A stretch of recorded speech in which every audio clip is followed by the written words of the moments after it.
반갑습니다. 민중교육연구소 소장 이우엽입니다. 부산 지하철 기술직 동지 여러분, 벌써 한 달 만에 뵙죠? 이번이 세 번째 시간인데요. 오늘은 주제가 국제입니다. 첫 번째가 경제였고 두 번째가 정치였죠. 오늘 촬영하는 날이 5월 16일이거든요. 그러니까 본선거가 시작돼가지고 한참 정치의 계절인데 이것과 이게 국제 문제가 어떻게 연관되어 있는가 하는 건데, 아시다시피 이 대한민국은 세계의 대표적인 개방형 통상 국가거든요. 그러니까 예를 들면 싱가포르 같은 그런 도시국가가 아니고 인구가 5천만 이상을 보통 대국이라 하거든요. 이렇게 큰 나라 중에 우리나라처럼 이렇게 대외 개방의 수준이 높은 나라가 없죠. 그러니까 전체 GDP에서 교역, 수출 수입이 차지하는 비중이 압도적으로 높은 나라잖아요. 따라서 이런 국제 환경이라고 하는 것이 경제에도 그리고 우리 정치에도 직접적으로 영향을 미칩니다. 경제는 서비스와 재화의 생산을 말하고, 정치는 지난 시간에 얘기했듯이 이걸 분배하는 문제인데, 국제 통상 무역 환경이 어떻게 되는가에 따라 가지고 교육 조건 자체가 근본적으로 달라지잖아요. 더욱이나 지금 이제 국제사회에는 거의 100년 만에 대전환이라고 할 만한 변화가 벌어지고 있거든요. 100년이라 하면 이렇게 봅니다. 보통 영국의 패권 시대가 한 100년 갔죠. 그리고 이제 영국이 기울고 미국 패권 시대가 한 100년 가고 있는데 지금 후반기에 와 있습니다. 그러니까 미국 패권 시대가 절정에 있었던 것은 1차 세계대전, 특히 이제 1929년에 대공황 이후에 미국이 이제 세계 중심이 된 2차 세계대전을 계기로 미소 냉전 체제가 형성이 되면서 이 이후에 한 30년 지나서 소비에트 체제, 사회주의 체제가 해체되면서 미국 1극이라고 하면 원포를 말하잖아요. 미국 주도의 세계 체제로 가는데, 그것이 이제 2008년에 미국발 금융공황이 터지잖아요. 그리고 나서 이제 브렉시트니 트럼프 정권이 등장이니 하면서 지금 추세는 이제 다자주의 그럽니다. 다자주의는 뭘까요? 멀티폴이죠. 미국 1극이 되는 게 아니라 가령 미국을 중심으로 한 경제권이 있고 중국을 중심으로 한 큰 경제권이 있고 유럽도 있고 등등. 그래서 지금 그걸 이제 압축해서 미중 글로벌 2, 미국과 중국이 지금 관세 정전하건 뭘 하건 다 부딪히고 있는 거잖아요. 그래서 정치적으로 보면 미국과 영국의 200년 패권 시대가 기울고 있고, 새로운 강자로서 중국이 부상함으로써 G2 시대가 됐다는 것이고, 경제적으로는 미국 주도의 이제 이른바 신자유주의 세계화라고 하는 것이 이제 아메리카 퍼스트가 결국 신자유주의 실패를 말하는 거거든요. 그리고 새로운 국제 질서로의 전환기에 있죠. 그래서 예를 들자면 트럼프는 가령 국내적으로 보면 이단이다, 정치적으로는 뭐 보수 반동이다, 극우다 이렇게 말할 수 있겠지만 미국이 왜 그럴 수밖에 없는가 하는 배경을 이해할 필요가 있고, 이것이 곧 우리의 대외 정책, 통상 무역 정책에 그대로 반영될 수밖에 없거든요. 그러니까 6월 3일 대선이 끝나면 아마 새 정부가 들어설 것이 거의 확실해 보이는데, 이후에 어떻게 우리의 그 통상 정책이 바뀌어야 되는가 하는 것들이 큰 과제로 돼 있죠. 우선 살펴볼 것은 2008년에 미국의 보고서가 하나 나옵니다. 2008년 연말에 글로벌 트렌드, 그러니까 세계적인 추세가 어디로 가는가. 그래서 2025년쯤 되면, 그러니까 2008년 기준으로 17년 후에 세계가 어디로 갈까. 미국의 국가정보국 NIA는 뭐냐면 CIA를 비롯한 뭐 국방부에 있는 모든 정보를 다 종합하는 데가 국가정보국에서 이제 리포트를 내요. 그 리포트에 어떤 얘기가 나오는가 하면, 올해가 2025년이잖아요. 그러니까 그 당시로서는 17년 후를 예측한 거예요. 2025년쯤 되면 미국의 1극 패권이 무너지고 다극체를, 지금 이걸 다자주의 거잖아요. 그리고 세계는 굉장히 불안정하고 예측하기 어려운 시기를 맞을 것이다 라고 했는데, 사실은 작년 11월에 트럼프가 재선이 되면서 지금 이전에 우리가 겪어본 적이 없는 큰 변화를 겪고 있잖아요. 그래서 도대체 이제 트럼프의 정책이 어디로 간다는 거냐. 무슨 관세를 200%를 매기겠다고 하는 게, 이건 사실 우리 생에 처음 겪는 거죠. 왜? 한때는 모든 걸 개방해야 된다, FTA 시대다, 개방의 시대를 했는데 갑자기 이제 무역 장벽을 쌓는 거잖아요. 그래서 중국이 그 당시 성장하는 속도, 경제 성장, 미국의 경장력 보면 2025년쯤 되면 이거 중국이 GDP 기준으로도 미국을 추월하겠는데, 그런 예측들이 나왔어요. 물론 여전히 GDP 기준으로는 미국이 1등을 차지하고 있지만 이걸 뭘 말할까요? 트렌드가 그렇게 가고 있다 이런 뜻이거든요. 그래서 지금 벌어지고 있는 국제사회에서는 변화는 이미 예측됐던 거야 이런 거예요. 어떻게 이런 일이 벌어지냐 이런 게 아니라 이미 예측이 되었던 거다. 그럼 왜 그럴 수밖에 없었나 하는 것이고 그 의미가 무엇인가를 알아야지만 우리가 정확히 대처할 수 있겠죠. 이제 그런 얘기를 해보려고 합니다. 그런데 아시다시피 사실 우리는 국제 뉴스나 외신 기사 같은 것이 너무 편향되어 있어서 한쪽만 듣잖아요. 주로 미국과 서방 언론을 통해 듣거든요. 가령 Make America Great Again. 그러니까 미국을 다시 위대하게. 이게 이제 트럼프의 2010년 공약이고 2023년 대선 때도 공약이 이거잖아요. 그러면 저런 공약이 왜 등장했을까? 마가가 이런 거죠. 자, 미국을 다시 위대하게, 그 얘기는 지금 위대하지 않다예요. 과거에 잘 나가던 시대로 다시 돌아가자 이런 거거든요. 그 얘기는 국제 정치학자들이 2030년이 되면 이제 중국이 GDP 1등이 될 거다. 2050년이 되면 인도에도 뒤져가지고 미국이 G3 국가, G4 국가로 밀지도 모른다. 그 중에 하나가 뭐냐, 큰 문제가 미국이 800개 넘는 해외 군사기지를 갖고 있어요, 외국에. 그럼 뭘까요? 미국이 세계 지구의 경찰 노릇을 한 거잖아요. 그러니까 미국의 국방 예산 중에 가장 많은 부분을 차지하는 게 육군, 공군이 아니라 해군입니다. 왜? 외국 군사기지를 유지해야 되고 그것이 해역 통상 해로를 확보하는 것 자체가 지구촌의 패권을 유지하는 데 결정적으로 중요하거든요. 그런데 유지하는 것이 정치적으로나 경제적으로, 왜? 경제적으로 뭐예요? 쌍둥이 적자, 무역 적자, 재정 적자가 너무 심각하다는 거예요. 그것이 이미 군사적으로 불가능하다. 그러면 결국은 미군 감축을 하거나 철수하는 것은 불가피하겠구나 그 얘기죠. 그럼 뭘까요? 주둔비를 올려주구나. 안 그러면 우리는 이제 세계 경찰 노릇을 안 하겠다 이런 거거든요. 그것이 미국 우선주의라고 표현되잖아요. 뭘까요? 미국이 지금 내 발등에 불 끄기도 힘들어 죽겠다 이런 걸 말하는 거거든요. 그래서 이미 이것이 예고돼 있다는 것이에요. 그리고 바이든 정부도 역시 그러했고 트럼프 정부도, 그러니까 정책은 색깔이 조금 다르긴 하지만 공통점이 뭘까요?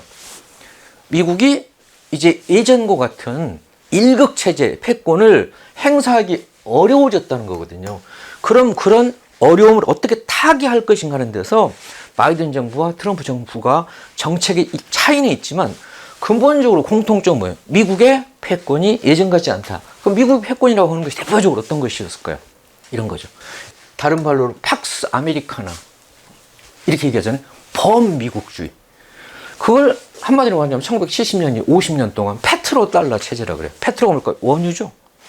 원유를 반드시 달러로만 살 수 있어요. 아니 원유가 동력이잖아요. 에너지원이 없으면 경제가 안 돌아가니까. 그런데 원유를 살려면 어떻게 한다는 거예요? 아니 무슨 그 원화, 유로화 이런 거 필요 없고 전부 달러야 된다는 거예요. 그렇죠? 그 미국의 패권은 뭐였다는 거예요? 페트로 달러 체제예요. 그러니까 달러가 기축통화 역할, 즉 세계 교역에서 통화로 사용될 수 있었던 것은, 그래서 미국과 사우디가 1970년대 비밀 협약을 맺어요. 어떻게 해요? 사우디가 이제 최대 산유국이고 오페크를 주도하고 있잖아요. 그래서 미국과 사우디가 주고받는 게, 자, 원유를 할 때는 미국 달러만 결제하도록, 결제 통화를 달러로만 하자. 대신에 미국은 사우디가 왕정이잖아요. 왕정. 아직도 왕정이에요. 그러니까 어떻게 해요? 늘 불안하니까 안보 우산을 대신에 미국이 제공해주고 있다. 이거 서로 딜을 한 거거든요. 그래서 예를 들자면 리비아의 가다피 정부나 이라크의 후세인 정부가 왜 전복이 됐어요? 이들이 원유를 결제하는데 이제 달러뿐만 아니라 유로도 받겠다라고 했더니 어떻게 했어요? 미국이 개입해가지고 가다피 후세인을 다 제거해버렸죠. 뭘까요? 미국의 패권 체제는 두 가지다요. 하나가 뭘까요? 달러가 기축통화라는 거. 두 번째가 뭘까요? 군사력이죠. 군사력.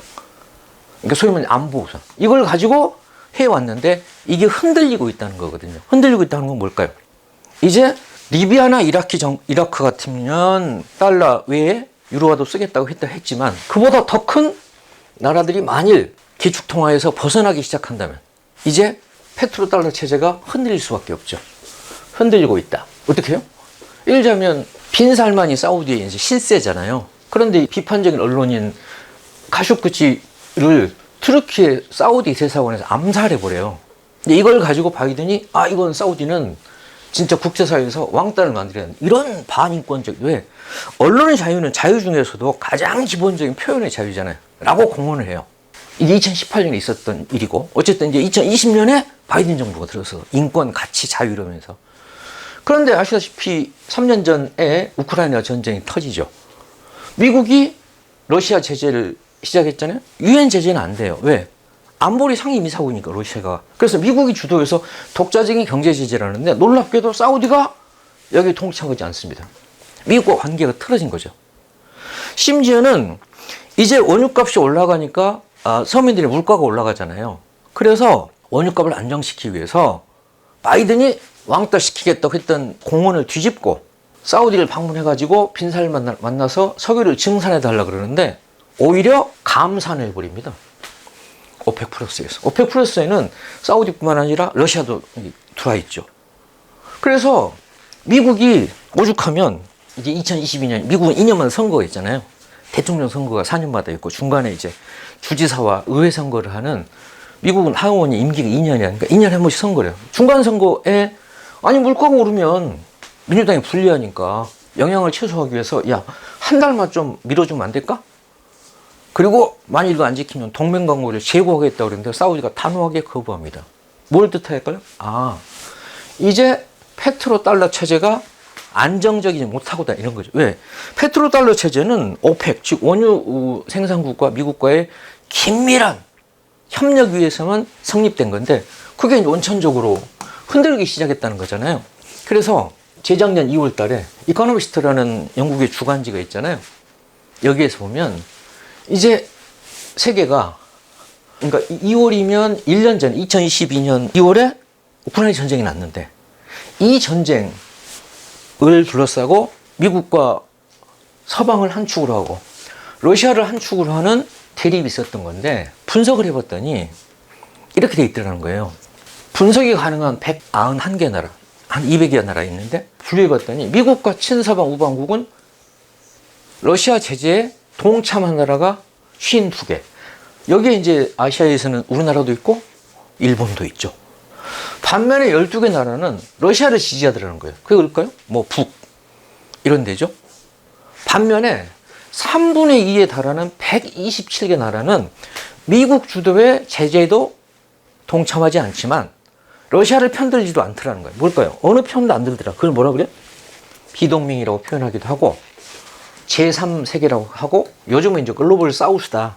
주로 이제 북부 쪽에 부자 나라들이 많고 그래서 국제 외교의 무대가 이제 미국 주도대로 되는 게 아니구나 라고 하는 걸 적나라하게 보여주는 게 2년 전 이코노미스트의 분석이었어요. 그런데 우리는 어떻게 알고 있어요? 철저히 러시아가 고립돼 있고 오로지 이제 미국 주도로 국제 질서가 가는 것처럼 알고 있는데 전혀 아니더래요. 그러니까 미국이 주도하고 있는 시대는 끝났다. 이걸 보여준 거죠. 왜? 3분의 2 되는 나라들은 나는 어느 편도 안 들고 그냥 자기 국가적 이익을 중심으로 실리를 취한다. 이런 거거든요. 그러니까 아까 이제 사우디와 미국의 그런 페트로달러 체제의 동맹이 깨진 거잖아요. 그러니까 그게 동맹이잖아요. 동맹.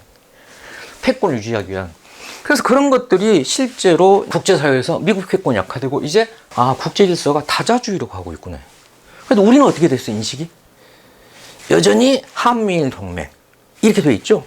일극 체제에 돼 있다. 근데 이것이 흔들리고 있는데 우리만 지금 그러고 있다. 그 의미는 나중에 보도록 하겠습니다. 그러니까 이제 다자주의 구체적으로 아까 이제 잠깐 보셨던 게 뭐예요? 그렇죠. 사우디가 중동의 대표적인 친미 국가인데 이제 친미 안 하겠다 그래요. 그 상징적인 게 2년 전에 이란하고 사우디가 앙숙인데 여기가 사우디고 여기 이란이죠. 문제는 중국이 중재를 서가지고 단결을 했다가 7년 만에 수결해요. 그리고 중국이 주도하는 안보 경제 협력기구인 상하이 협력기구 두 나라가 동시에 가입을 해요. 반면에 앞에서 봤듯이 미국 바이든 대통령은 원유 좀 증산해 달라고 그랬더니 오히려 감산을 결정하더라는 거잖아요. 뭘 말해요? 사우디가 이제 친미 일변도의 동맹 국가가 아니더라는 거거든요. 중동의 대표적인 친미 국가가 사우디잖아요. 반면에 이제 라틴 아메리카의 남미의 대국, 남미는 3분의 1이 브라질이잖아요. 여러 나라도 있지만 브라질도 대표적이죠. 보우소나루 시절에는 철저히 브라질의 이제 트럼프라고 불렸던 그런 극우 정권일 때는 그랬는데 룰라 대통령이 이제 당선이 돼가지고 중국 방문해서 다자주의하고 심지어는 어떻게 해요? 중국과 브라질이 교역을 할 때는 이제 달러 대신 여기는 위안화, 브라질은 헤알. 그래서 자국통을 뭘까요?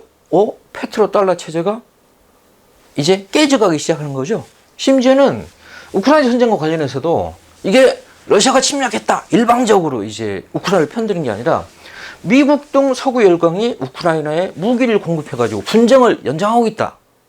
그러면서 미국과 서방을 비판하고 다자주의로 가야 된다라고 주장하더라는 거죠. 뭘까요? 이제 미국 일극시대는 끝나가고 있다는 걸 상징적으로 보여주잖아요. 그래서 이게 이제 국제사회에 이렇게 가고 있다는 거예요. 그 대표적인 흐름이 뭘까요? 여러분 잘 알고 계시는 뭘까요? 브릭스죠, 브릭스. 브라질, 러시아, 인도, 중국, 남아프리카, 이 5개 나라 협력국으로 2010년도에, 원래는 브릭이었죠. 사우스 아프리카 없을 때는.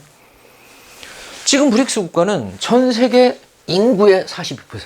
물론 이게 동맹체제는 아니에요. G7에 비해서 4배나 많아요. 영토는, 아니, 러시아, 중국이 너무 크니까 세계 영토의 3분의 1이에요.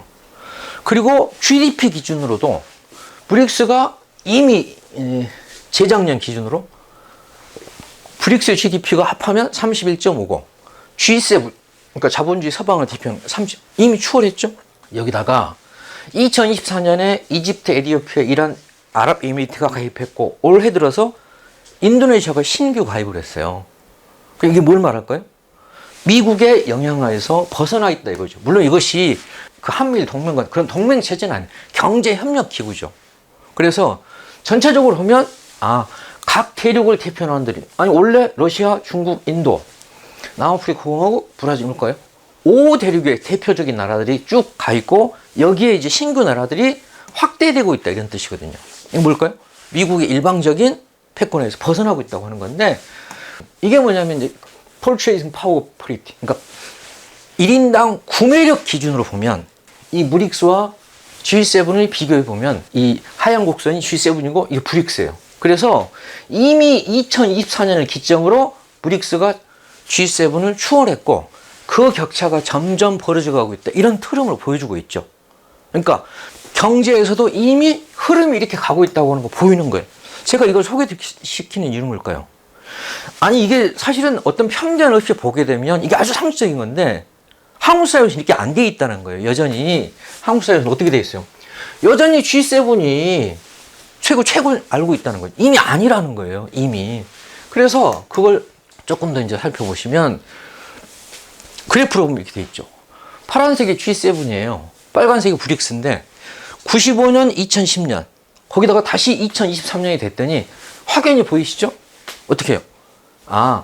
G7은 이렇게 하향 추세이고 반면에 브릭스는 빨간색이니까 이렇게 돼 있죠. 이게 2023년에 이미 크로스가 벌어져서 브릭스가 32, G7이 30이 안 되더라. 이런 트렌드를 보여준 거잖아요. 그래서 이게 이제 Rise of the BRICS가 있잖아요. 브릭스가 부상하고 있다. 뭘 말해요? 국제 질서가 미국 일극 패권에서 완전히 바뀌고 있구나. 그걸 보여준 거죠. 심지어 이제 신규 나라들이 가입하게 되면 2050년 되면 세계 GDP의 50% 가까이가 브릭스 소속 국가들이 차지하게 될 것 같다. 이게 이제 그런 예측을 하고 있는 거죠. 그러니까 전체적인 트렌드가 2023년을 기점으로 이미 골든 크로스가 이루어졌고 이런 추세가 쭉 이어질 것 같다. 그런 뜻입니다. 반면에 이제 이 얘기를 제가 소개시켜드린 이유는 윤 대통령이 파면돼가지고 지금 대선이 원래는 이 선거가 내후년에 있었어야 하거든요. 그러니까 원래 선거는 2027년 3월 9일에 있었어야 되는데 이게 2년 앞당겨진 게 뭐예요? 윤석열 정부가 내란을 일으켜가지고 탄핵이 된 거잖아요. 그 중요한 이유 중에 하나가 아까 봤듯이 이미 G2의 시대인데 한국은 지구상에서 유일무이하게 탈중국을 했다는 거예요. 놀랍게도 이게 미국이 가령 디커플링이니 디리스킹이 했지만 기억을 더듬으시 이게 기억나시죠? 대한민국 영업사원 1호다. 신발이 닳도록 뛰겠다. 라고 했어요. 그러면 이게 이제 그 우리가 개방 통상 국가니까 윤 대통령이 당선되고 나서 5월 9일부터 임기를 시작해서 최초로 외국 방문한 게 어디였을까요? 나토 플러스 회의에 초대를 받아서 가요. 스페인에서 열리는. 그러니까 이게 2022년 6월입니다. 당선되고 최초로 외국 방문한 게 스페인 방문이에요.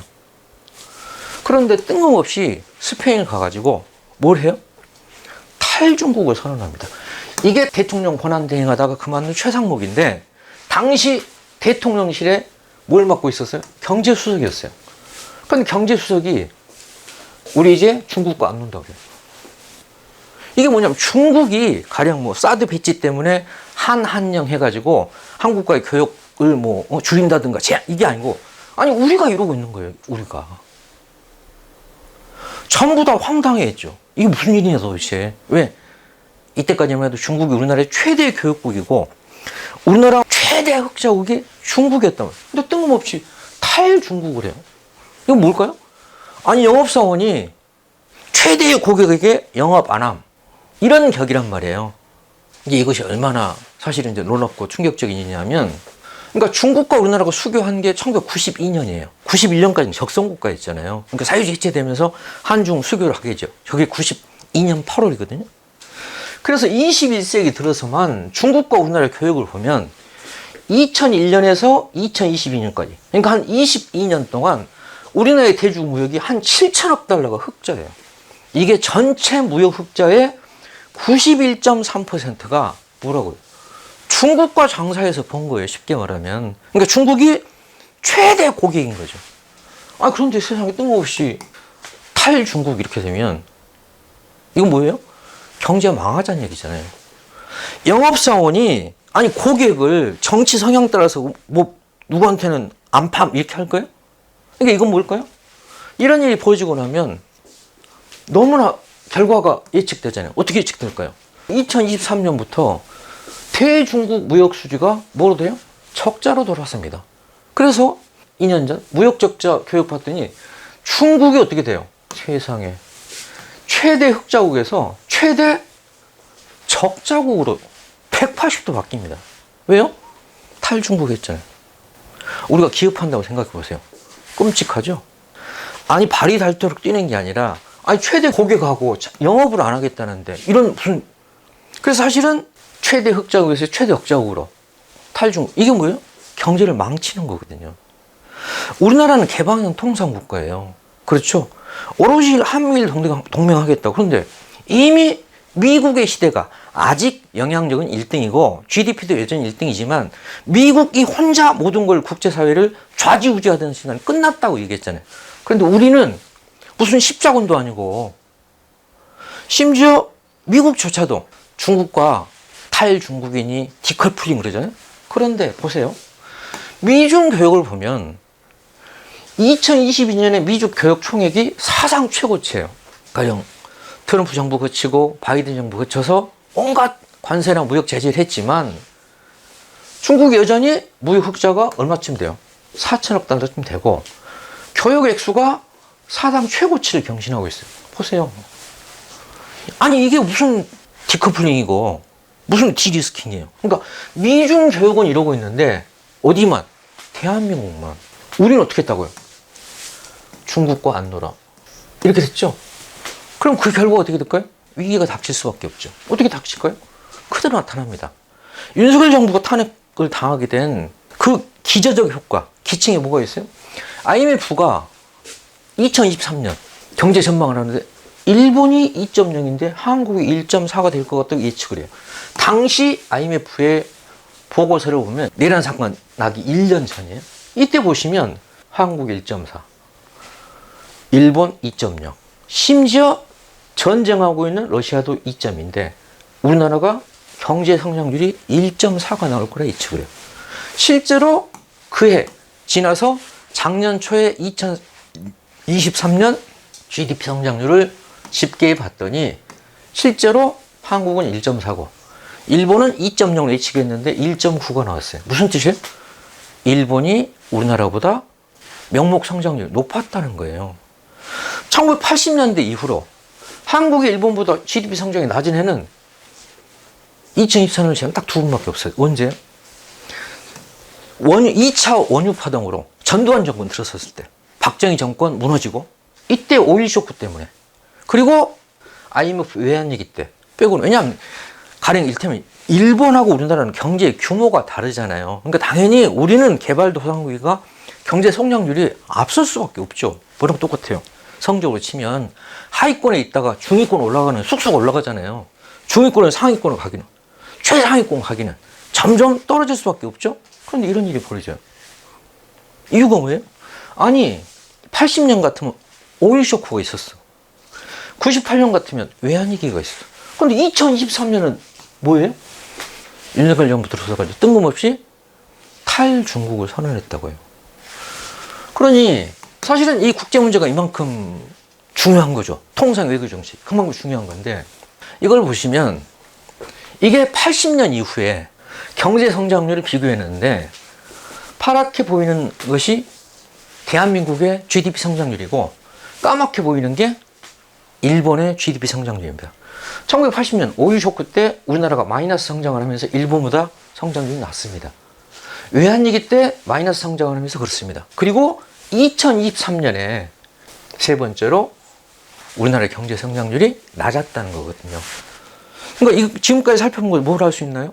개방형 통상 국가에서 결국은 통상 외교가 얼마나 중요한가 하는 걸 알 수 있죠. 그러니까 이를테면 윤석열 정부의 실패는 내정의 실패도 있지만 결국은 통상 국가인 대한민국의 교육 조건이 이렇게 악화되게 되면 결국 경제라고 하는 게 뭐예요? 먹고 사는 문제잖아요. 그럼 이렇게 되면 어떻게 돼요? 민생이 어려워지고 민생이 어려워지면 민심 이반으로 이어지잖아요. 그렇죠? 그러니까 지지율이 하락할 수밖에 없을 거 아니에요. 결국은 민심에 순응하는 방향으로 가야 되는데 오히려 민심에 역행하는 식으로 비상경을 선포했다가 자기 무능을 파괴된 거잖아요. 그래서 오늘 이제 세 번째 시간에는 뭘 알아볼까요? 국제 문제에 대해 알아봤습니다. 그러니까 요약하면 어떤 걸까요? 지금은 미국의 100년 패권이 저물고 큰 세계사적 전환이 일어나고 있다. 한마디로 말하자면 영국의 패권 이후에 미소연금 체제를 거쳐서 미국의 일극 패권이 기울고 이제 다자주의로 가고 있다. 그래서 결국은 미국조차도 아메리칸 퍼스트, 자국 이익 중심으로 가고 있는 거다. 그런 때일수록 우리는 그러면 어떤 관점에 서서 통상 외교를 해야 될 것인가 정확히 봐야 돼. 왜? 지금 큰 변환기니까요. 그래서 국제 문제와 관련해서는 우리가 기존에 알고 있는 것은 굉장히 미국과 이제 서방 언론을 통해서 일방적으로 편향이 돼 있는 거잖아요. 그런데 국제 질서가 어디로 어떻게 변하고 있는가 하는 것을 균형 잡힌 시각에서 정확히 볼 수 있어야 되겠다. 라고 하는 데 대해서 생각해 보았고, 결국은 이제 6월 3일 대선 이후에 6월 4일부터 새 정부가 출범하게 될 건데, 새 정부의 사실 대외 통상 외교 환경은 굉장히 어려울 것이 예상이 됐잖아요. 왜냐하면 각국이 전부 자기 국익만을 위하다 보면 국가적 이익이 충돌하기도 하고, 특히나 이제 미국이 마가 정책을 쓰게 되면서 이것이 관세, 환율 정책에 직접적 영향을 미치게 되면 우리는 이것이 이제 교역 조건에 큰 영향을 미치게 되잖아요. 그래서 국제 문제에 대한 균형 잡힌 시각이 필요하다라는 데 대해서 생각해 보았습니다. 5월 달에는 세 번째로 이제 3월 달 경제, 4월 정치에 의해서 올해는 국제 문제에 대해서 함께 생각해 보았습니다. 다음 6월 달 20일쯤에 다시 뵙도록 하겠습니다. 그때는 이제 정권이 바뀐 이후겠죠. 그래서 다음 달에 다시 뵙겠습니다. 고맙습니다.